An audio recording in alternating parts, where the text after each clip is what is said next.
Finished training for the day? Time to fight post-workout fatigue with Core Power Protein Shakes. They're packed with 26 grams of high-quality protein to build muscle and electrolytes to help hydrate. The nutrition you need to help your body replenish, rebuild, and repair post-workout so you can power on to the next one. Champion your recovery with Core Power. Visit corepower.com to learn more. Wish you could become a morning person? You know the type, up before the sun, early morning runs, first one to the office with donuts and a smile. How do they do it? Easy. With the new Galaxy Watch 8, sleep tracking and personalized insights from Samsung Health help you improve so you can wake up to a whole new you. One who, dare I say it, skips the snooze? It's possible. Train your sleep with Galaxy Watch 8. Learn more at Samsung.com. Requires compatible Samsung Galaxy phone, Samsung Health app, and Samsung account. This episode is brought to you by Indeed. When your computer breaks, you don't wait for it to magically start working again. You fix the problem. So why wait to hire the people your company desperately needs? Use Indeed's sponsored jobs to hire top talent fast. And even better, you only pay for results. There's no need to wait. Speed up your hiring with a $75 sponsored job credit at Indeed.com/podcast. Terms and conditions apply.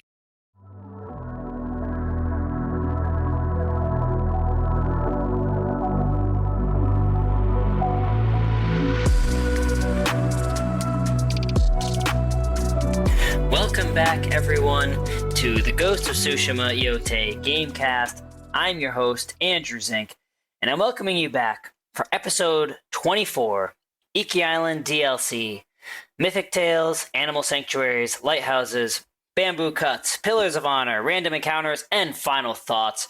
Can't believe it, but we're finally here wrapping up the last of the Iki Island DLC content. I've loved this DLC. I really have, and I'm super excited to wrap it up here. So let's just dive right in.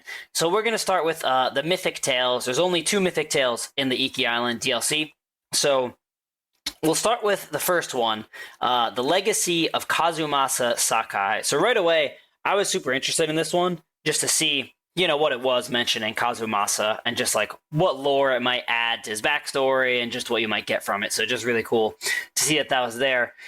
So there was also some stuff I thought was really funny about this one. So I wanted to start with that. Okay. So the Legacy of Kazumasa Sakai. So you have to arrive to a place called the Sheltered Campsite. And it's this sheltered ship campsite in eastern Iki, next to Zasho Bay. So it's a really cool location where it's this huge crashed ship on the shore that has been hollowed out, and all these people have basically been living inside of it. So pretty cool location. So in the center of the settlement, there's this big campfire, and there's this guy, Jiro, who's talking and telling stories, and there's a bunch of civilians, you know, gathered around him. So Jin settles down to listen to this story. And, you know, so it's very funny. He begins telling this story about the samurai invasion years ago.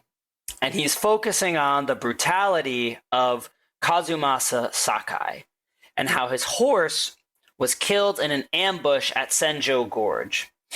So right away, I think Jin and we as the player are very interested in this. We're very curious to see, like, you know, where this is going to go. So then, the same as in the regular Ghost of Tsushima game, you get the cinematic scene that is like a cool ink scripture.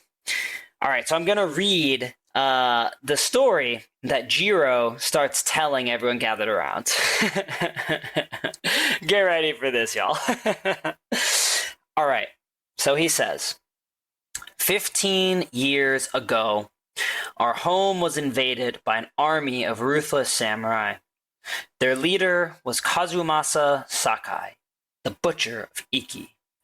He rode to battle atop his demonic beast, shielded with armor as black as his master's heart. Luckily, the butcher made a grave mistake when he came to Iki. He brought his whelp of a son.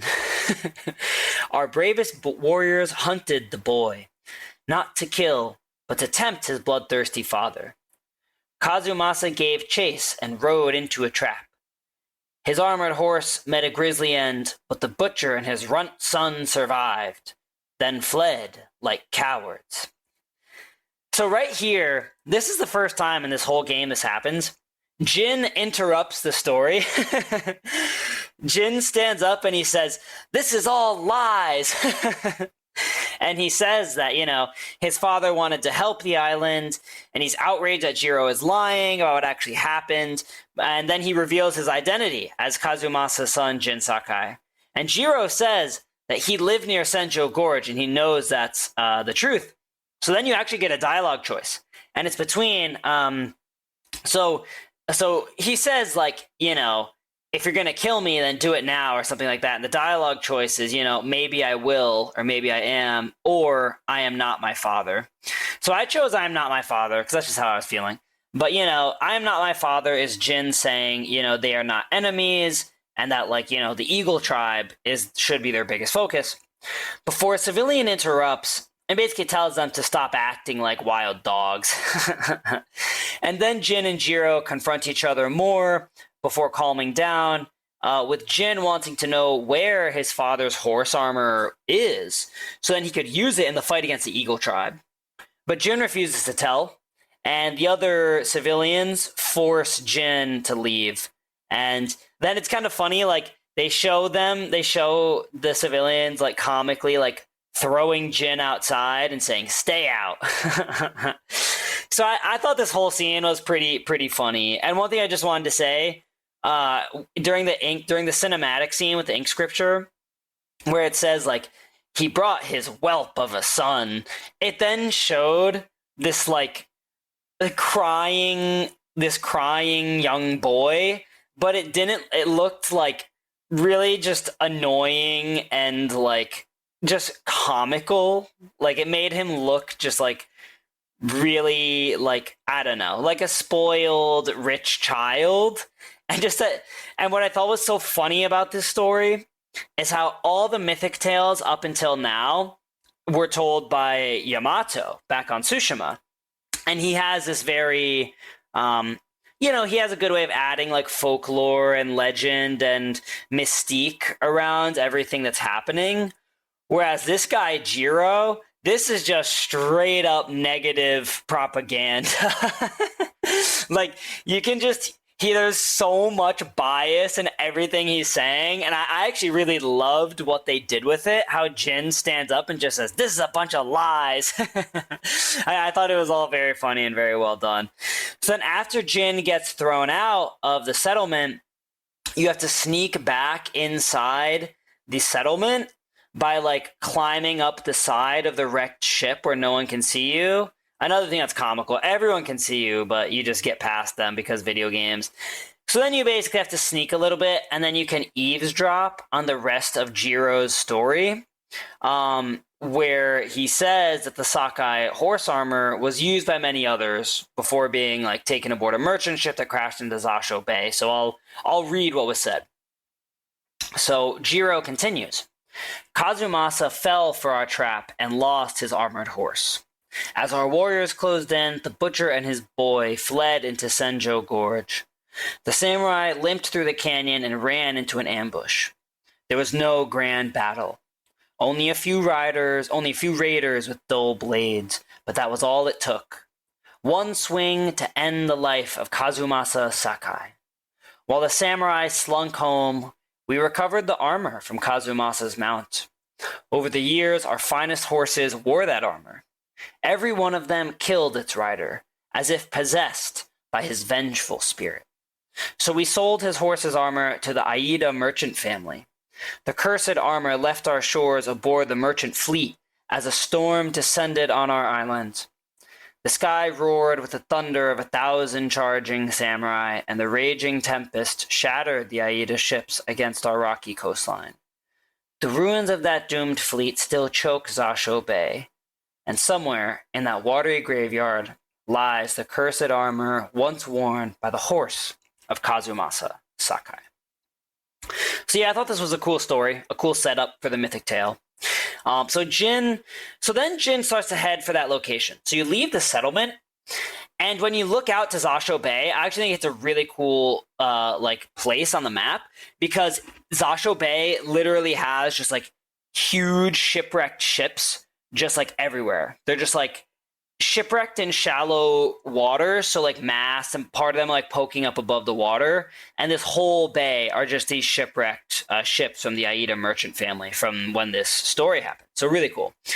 So basically you spend this whole time where you're swimming through water, and then you like, you know, climb up on the mast of a ship, cross some high rope, use the grappling hook, and you're navigating through this whole shipwrecked fleet, jumping across rocks, swimming some more, and you just kind of do this for a while. One thing I wanted to mention is they introduce yet another new mechanic in the DLC for the game, which is there's a part where you have to run across rocks to get to the final Aida merchant ship where you can find the armor.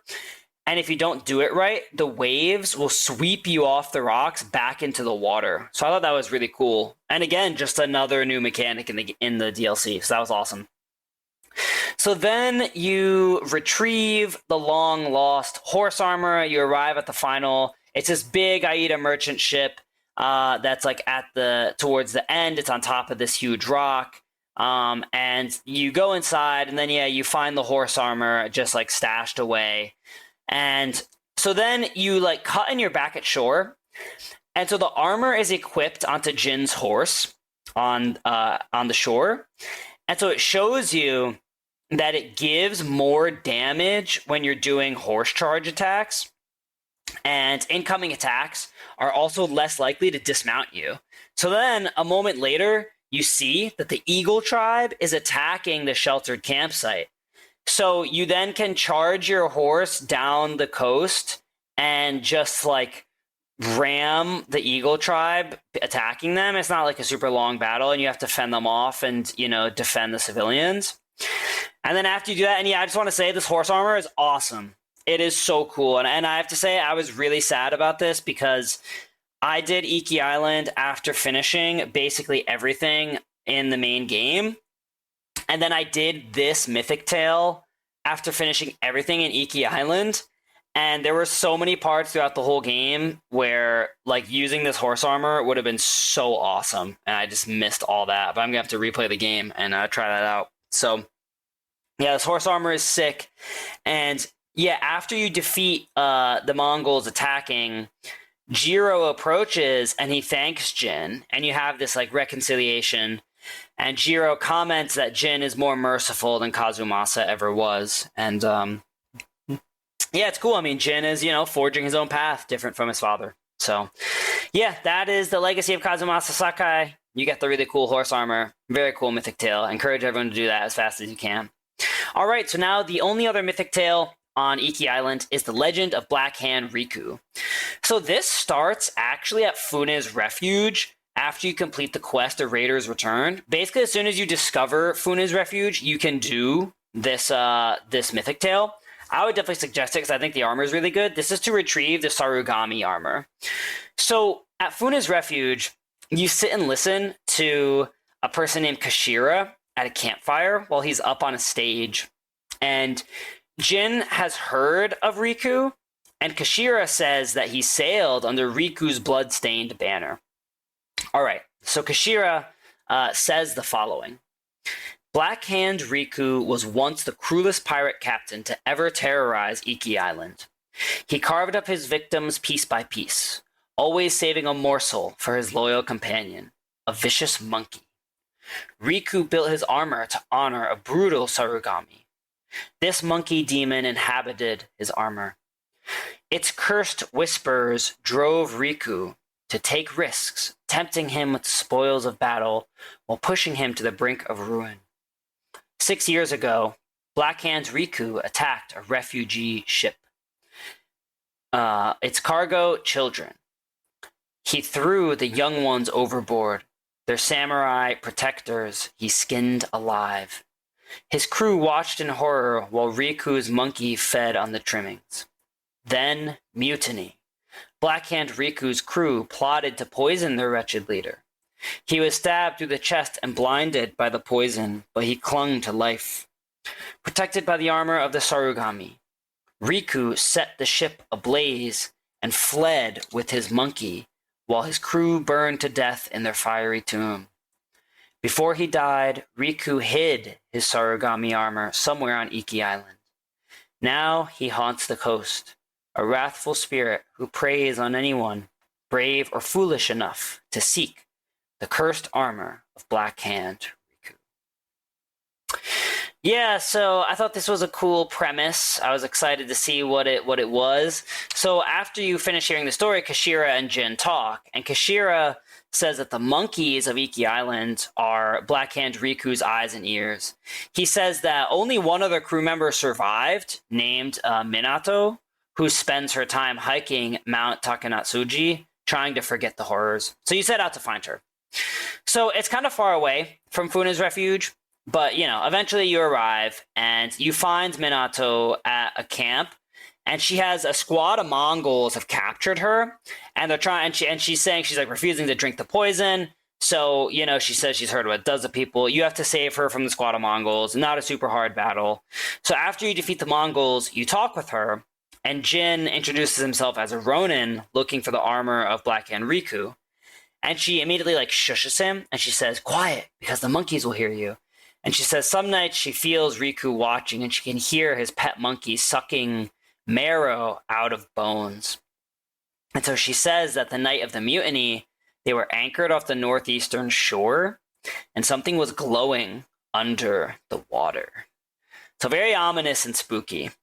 So then you rest at Minato's fire until nighttime, and then you set out.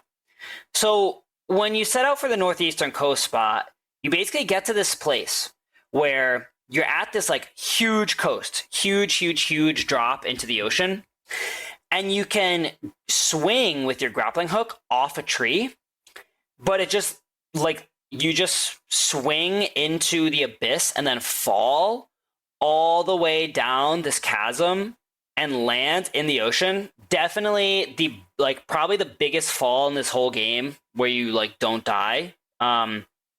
And yeah, super cool. And then you land in this glowing water off the shore, so it looks super epic. So then you basically have to swim through the water for a little while, and you eventually follow along the coast until you arrive at a cave. And outside the cave, monkeys are watching, and the water is glowing, leading inside the cave. So pretty cool. And the location that you're at now is called the Thunderhead Cliffs. So up on the Thunderhead Cliffs is actually where one of the memories of Kazumasa Sakai takes place. That's cool. So now you're down in the water below them, very far down. So you spend some time basically, swimming and running through the water canyons until you reach this cave entrance, and it's called the Mysterious Cave. So then you go inside, and throughout the whole time navigating this cave, there's these flaming arrows that you have to pick up so you can light some braziers. Because it's so dark, you have to light your way. So you spend a while heading deeper into the caves. You're kind of just lighting the braziers, climbing, jumping, making your way through. You use your grappling hook a few times to pull down barriers.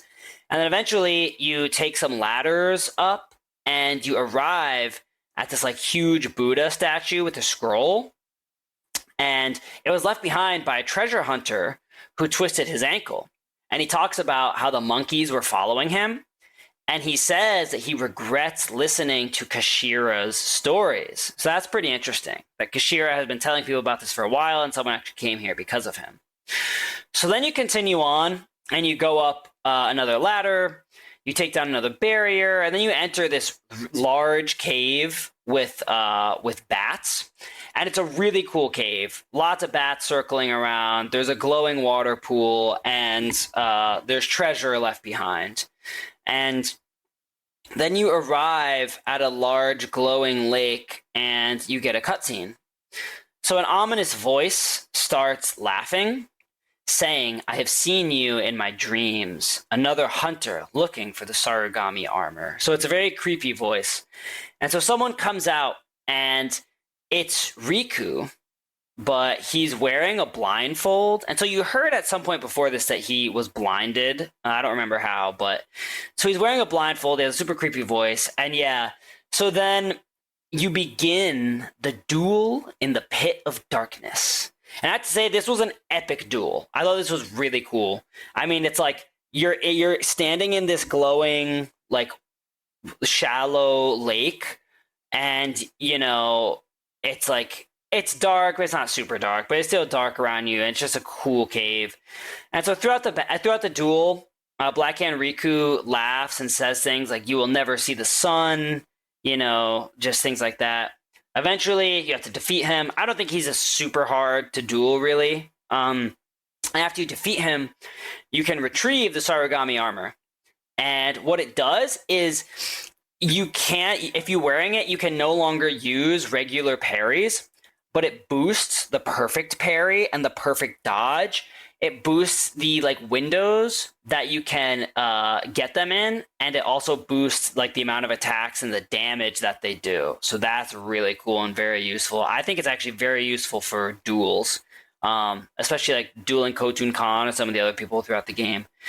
So then you escape the lair through a wooden barrier that you take down with your grappling hook. And you go outside to the sunlight. It's honestly like leaving one of the vaults in Fallout. It's like you're blinded by the sun. And then, sure enough, you encounter Kashira with a band of raiders. And he's waiting for you outside the mysterious cave. And he says, "Oh, you look just like old Riku." And then he tells Jin to hand over the armor. And Jin says no. And then you have to fight them. And so I thought this was kind of predictable, but a cool ending to the quest.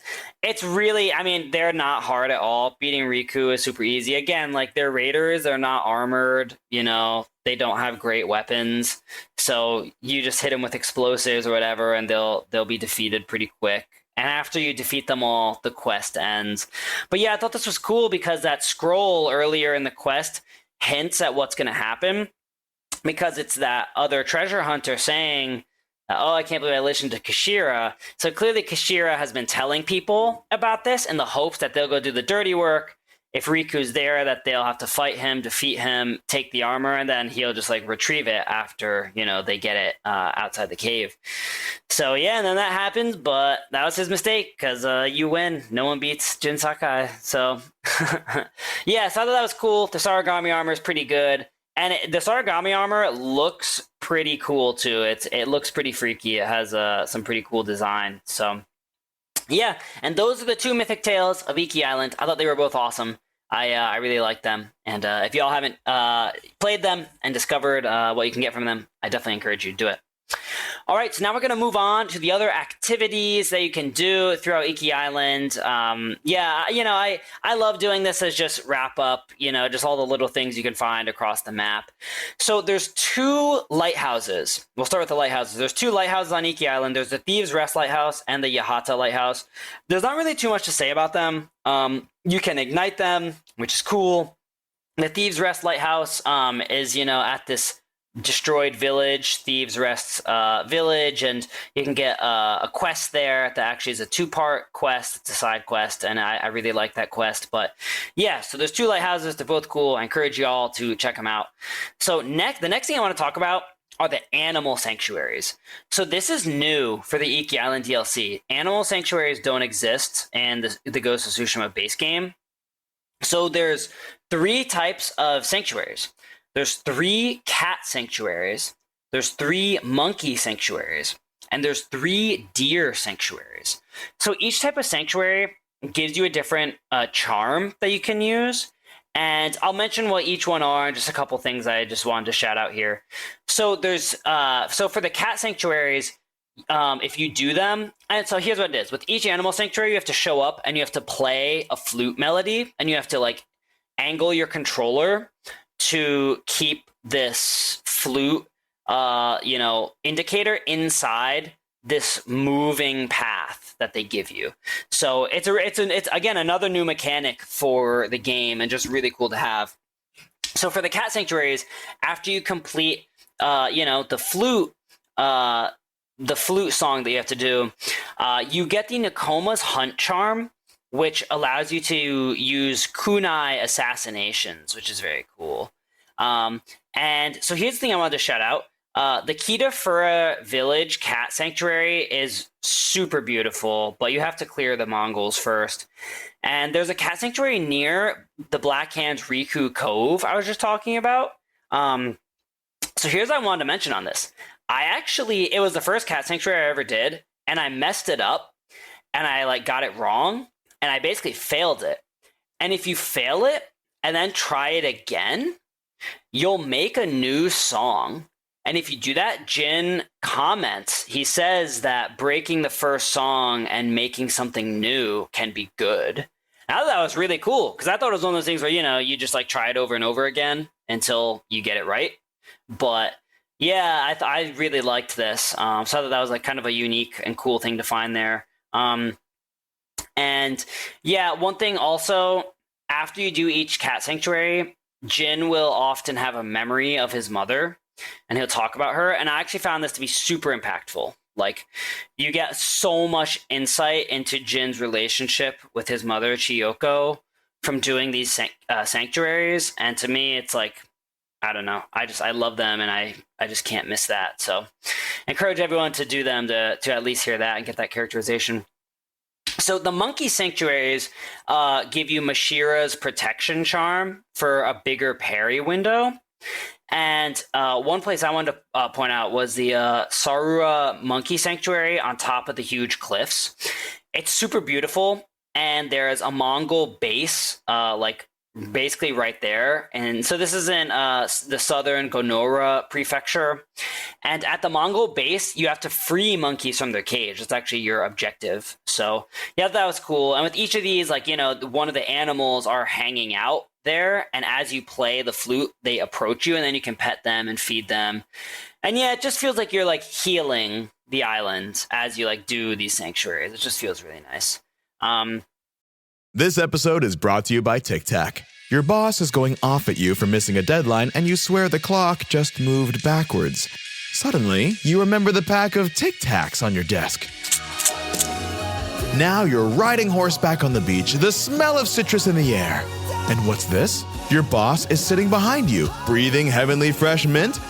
Refresh your mouth and mind and share your good vibes with Tic Tac. As a contractor, I don't pay for materials I don't use. So why would I pay for stuff I don't need in my mobile plan? That's why the new MyBiz plan from Verizon Business is so perfect. Now I can choose exactly what I want, and I only pay for what I need. Right now, with MyBiz plan, get our best price, as low as $25 a line. Visit verizon.com/business to get started today. New lines only. Price per month with 5+ lines. Includes auto pay and paper-free billing and promotional discount. Taxes, fees, economic adjustment charge. Applicable add-ons, prices, and terms apply. Guarantee applies to base monthly rate and stated discounts only. Add-on prices additional. Offers end September 30th, 2025. Yeah, and then finally for the animal sanctuaries, there's 3 deer sanctuaries, and you get Sugaru's sight charm, which gives you a headshot lock on, and you can fire multiple arrows. So again, these charms are actually pretty good. All these charms are really good. So definitely encourage everyone to go find them. And yeah, again, I really found all these flute melodies to be totally beautiful. And just very worth it to hear Jin talk about his memories of his mother. So, yeah, those are the animal sanctuaries. They're awesome. Check them out, y'all. Now we'll move on to the haikus. So there's 3 haikus on Iki Island. And for me, the Wisteria haiku at Senjo Gorge is my favorite. I love Senjo Gorge. It's just gorgeous. There's the purple wisteria everywhere. And you're just at this high spot, just overlooking this beautiful purple forest, and you reflect on regret, because Senjo Gorge is obviously where Kazumasa was killed and passed away, and was a defining moment in Jin's life. So just a very impactful, heavy haiku, beautiful music and everything. I definitely encourage everyone to do all the haikus in the whole game, really. I mean, I just find they're all just incredible and, not worth passing up. So yeah, that's kind of all I have to say for the haikus. We'll move on to the bamboo strikes. There's actually 4 bamboo strikes on Iki Island. The one I wanted to talk about was the Saru Island bamboo strike. So Saru Island is this it's an island off the coast of Iki Island in the southwestern corner. And so you have to swim to get to Saru Island. And when you get there, so you approach this bamboo strike. And it's next to this guy who's sitting alone around a campfire. And when you approach, there is no bamboo on the bamboo strike. And he says that he had to burn the bamboo to stay warm. So he says, if you can stock it with bamboo, then you can use it for training. So then if you've been collecting the bamboo, and if you have enough, it's only like 3 or 5 or something. It's like not much. You can then restock this bamboo strike to use it. So again, that's another new mechanic. I thought that was really cool. So if you do that, and then you do the bamboo strike, and this island is really cool. It's just like secluded. This guy's the only guy there, you know. If you do it and then you talk to this civilian again, Jin asks him why he stays somewhere so remote, and he says that the quiet helps one focus. And that's it. And yeah, I just wanted to shout that out. I mean, what a cool, you know, random encounter, right? That they just put that in the game. And yeah, I mean, most people, unless you like see that there's this island down there and you choose to swim out to it, I mean, there's no reason to ever go find this island. So yeah, just really cool. All right, moving on to hot springs. There's 2 hot springs on Iki Island. The only thing I have to say about this, that the Senjo Gorge hot spring is beautiful. That's it. That's all I got to say. I mean, just like everything else with Senjo Gorge, these just like magnificently beautiful purple flowers, just gorgeous. And the hot spring is beautiful. And what I loved about the Iki Island hot springs is just that, like, you know, you can reflect on Kazumasa, you can reflect on these topics that are just like very close to Jin and unique to Iki Island. So I think that's cool and worth it. So moving on to Shinto shrines, there's only one Shinto shrine on Iki Island, and it's Nakajima Shrine. And the Nakajima Shrine is on Hakajima Island, and it's on the southern eastern coast. And it's basically this really cool, like, jungle shrine where you just spend, like, I actually found it kind of hard. It took me a while before I got it right, but you just spend this long time just, like, jumping and swinging through this like overgrown jungly shrine. It almost looks like someone made a shrine there like 200 years ago, and then it just was abandoned and like overgrown and overrun, and everything fell apart. And yeah, it's pretty cool. It doesn't have like a super beautiful view at the end, I would say, but it's worth doing just to like experience the cool you know, jungle atmosphere. And yeah, that's the only Shinto shrine. So then they also introduced something new. Another new thing on Iki Island are the wind shrines. So there's 4 wind shrines in total. So what these are is they each have a riddle that hints at the armor Jin must wear and what action he must perform. So if you do this, you honor the shrines, and they'll reward you with a unique die, as well as a new helmet or mask. And so yeah, that's really cool. And I'll just add one really cool like you know, Easter egg here. So each shrine riddle references other PlayStation titles. So the 4 PlayStation titles that are referenced in like each of these riddles are Bloodborne, Horizon, Shadow of the Colossus, and God of War.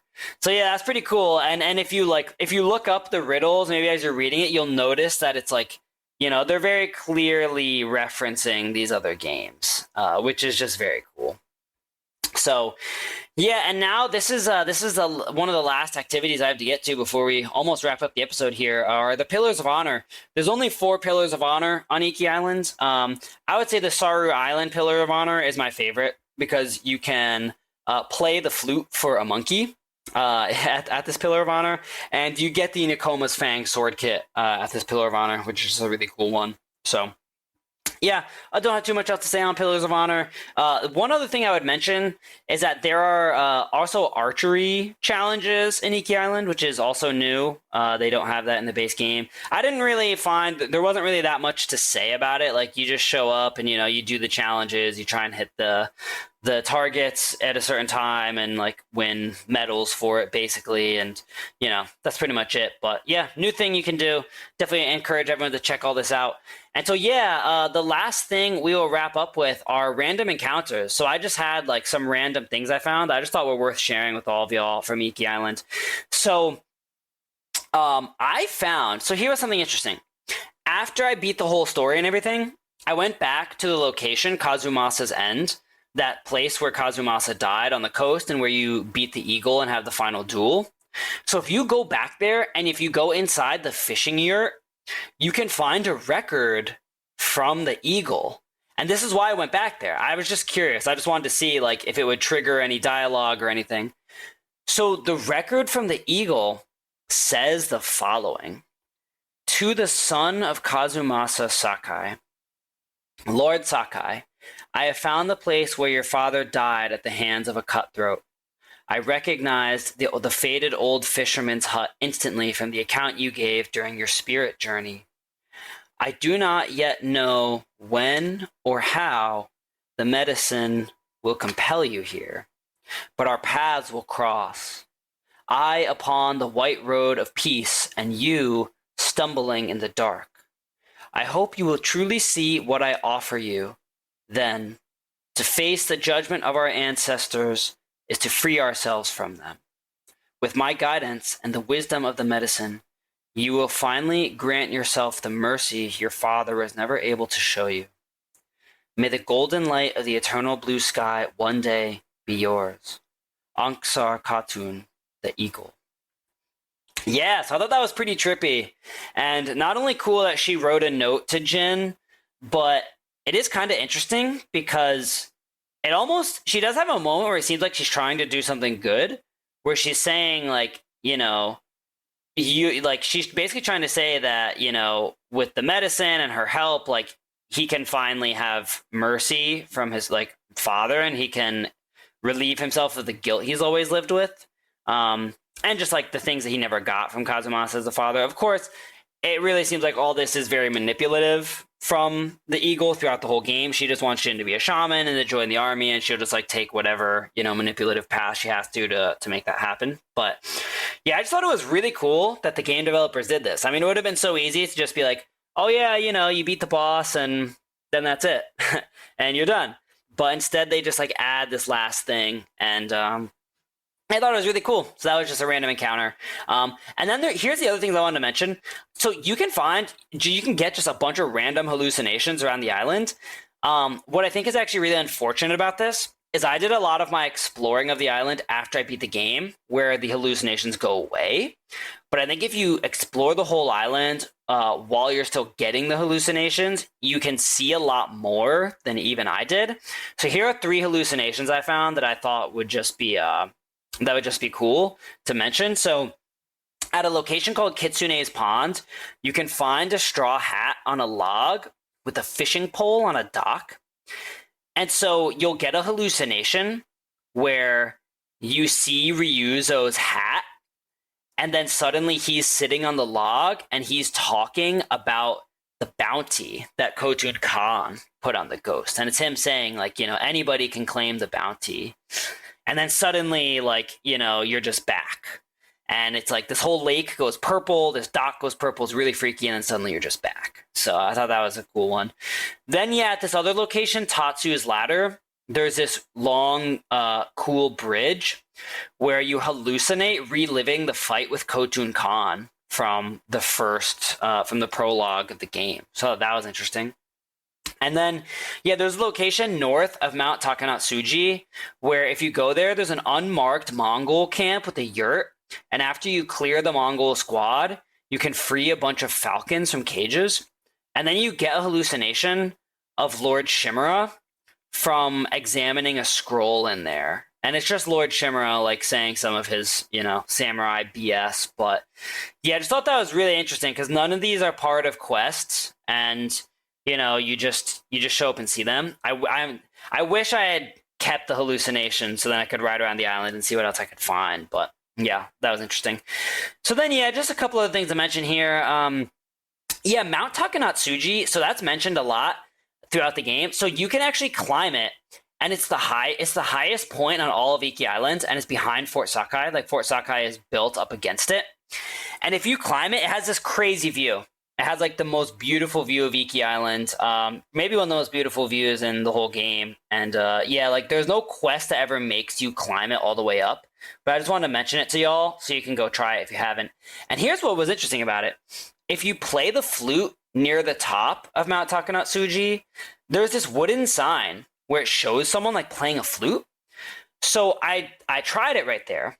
And if you play the flute, like a storm gathers, and then the lightning strikes this small grassy clearing right below where you're standing, and it burns the grass and then leaves this box where if you jump down and then open the box, it gives you a helmet, and it's called the Old Raider helmet. And I loved this thing. I just wanted to say, I thought this helmet was awesome, and I wore this Old Raider helmet for like a lot of the game. And I loved it because I was like, yeah, I'm a raider. Like, I'm one of you guys now. But yeah, so I thought that was just so random and cool. And again, like, it's just a totally random encounter. I mean, there's no quest that leads you there. It doesn't serve any purpose other than just to give you this, this piece of armor. So that's cool. And then, yeah, I found this location in Gonora Prefecture in the south, and it's called Raider Memorial. And so here's what's really interesting about this. If you go there, there's like some raiders and some civilians who are like tending it, and if you talk to them, they say that the people at the Raider Memorial were cruelly slain by Tadayori Nagao. And so this is one of the like mythical figures from Tsushima, where Tadayori's armor is one of the mythic armors you can get. And so here's what's really interesting. Jin then will bring up Azamo Bay. So I'll just recap the story. So Tadayori Nagao defended Azamo Bay, and in the Tsushima story, they say like raiders from Iki Island, came to raid Azamo Bay, and Tadayori Nagao with his bow defeated all the vicious pirates and saved them. So here, they're saying, and what's crazy at the time when you play it, you don't think about it that much. It's just like, oh, like, I don't know, there's like a couple references to Iki, but you don't think about it too much. But then like here, you're like, now you've come to Iki, you've explored the whole place, and they have a memorial for everyone who got killed by Tadayori Nagao, and their version is that he cruelly killed them. And then if Jin brings up Azamo Bay, he says like, wait, you mean the people who were trying to attack the innocent at Azamo Bay? And then they kind of snap at you and say, that's a lie. And then the conversation ends, and that's the end of the dialogue. But I thought that was really interesting and just worthwhile, because again, it's like showing you the difference in perspectives. The Japanese who live on Tsushima like consider themselves like, like innocent do-gooders, and the people of Iki Island, and again, I've talked about this, but they don't have any means of economic advancement. So they have to turn to, like raiding or some sort of criminal activity, because that's the only thing they have to advance in life, when there's no other forms of economic output. And then they have this very negative feeling about it, just the difference of perspectives are really interesting. You could say that's kind of a theme of the whole Iki Island DLC. So yeah, just a couple other random encounters here. There's a person's house named Uta. So if you arrive at Uta's house on the eastern coast near Yahata Forest, she talks about the Legends guy, Gyozin, and this is the guy who you can talk to like play the multiplayer Legends. And she'll ask Jin to recount a story, and she'll say like, oh, just tell me a story. I really want to hear one. And so then Jin will tell her a story. And then like, it basically like cuts to black, and then like Jin is finishing up a story. And then she will give you a white kitsune mask. And it's the same fox mask as like the kitsune logo in Ghost of Yotei. So I thought that was really interesting. And what it made me think is that I wonder if they had started planning Ghost of Yotei after Ghost of Tsushima came out. And so they were like starting to plan Ghost of Yotei at the same time they were making the Iki Island DLC. So they included like some references to, the kitsune who are going to be in Ghost of Yotei. So I thought it was cool to like discover that here. And they have a place called Kitsune's Pond. So I don't know. But that was interesting. All right. So just a couple of things. If you ambush Mongol patrols, like after you've completed the game, I had a time where raiders jumped in and helped. They ran out of nowhere and helped me fight the Mongols. And then you get a cutscene where the raiders say like, oh, we wanted to help. And Jin says, if we keep this up, we'll drive them from the island. And that's it. But I thought that was super cool that can happen. Kind of reminded me of Skyrim. It felt like that sort of thing. So then you can do this other random encounter where you meet this guy named Hachabi, and he lives at this house near the old Gambler's Wood, and he protects these beehives, and he delivers local honey to healers for healing remedies. And if you show up, you basically have to fight off Mongols who are coming to like burn the beehives. So you defeat the Mongols, and then he'll give you a poem afterwards, and it's kind of just like a funny, sort of lame poem, but he ends up having a comical encounter with Jin that is just, I think, worthwhile and just, fun. Yeah, so that is actually the last I got for my random encounters. I actually just wanted to shout out. I said this during the miscellaneous or the Tales of Iki side quest, but shout out the Helping Hand Tales of Iki quest. I loved that quest. It's the one where you build the house with the guy. You just like go around, you'd find him, you get him like, wood, you give him boar skin, you give him metal, and then he builds a house and you can find him there and he can start his own family. And I just love that quest. Wanted to shout it out here because it felt random to me. I wasn't trying to start that quest. You just find this guy looking for materials. You can help him out when you find him. So I thought that was really cool. And yeah, that's all I got for the Iki Island DLC. That wraps up everything. This brings us to our last section, final thoughts. I mean, hey, I love this DLC. I thought this DLC was fantastic, and I loved all the activities that you can do. There's a lot of new stuff to find in the activities. There's a lot of just memories, reflections you can find, things that add to Jin's character, give you some background, give more background about Iki Island, and just add to the overall world. I thought the 2 Mythic Tales were really worthwhile and really enjoyed doing those. You got to get that horse armor from the Legacy of Kazumasa Sakai. That horse armor is an absolute must. So yeah, that wraps up all of our Iki Island DLC content. I can't believe that we have gotten through all of it. I hope you guys enjoyed playing the DLC. I hope you enjoyed listening to these episodes about the DLC content. Yeah, I mean, now that we've finished up this, we're going to be releasing some more content, maybe just some overall game reviews about Ghost of Tsushima, about the DLC. We'll be releasing Ghost of Yotei content imminently as the game releases, and just as fast as I can play through it and make content about it. And there's still tons more I actually want to do with Ghost of Tsushima content. I love to do some more historical episodes and just talk about geography and the Mongols and just lots of other things that I could talk about forever. But yeah, so that wraps up all of our final thoughts and everything else. So that is all I got for you guys. And hey, if you guys are ever wandering through Senjo Gorge, make sure you keep an eye out for the beautiful purple wisteria.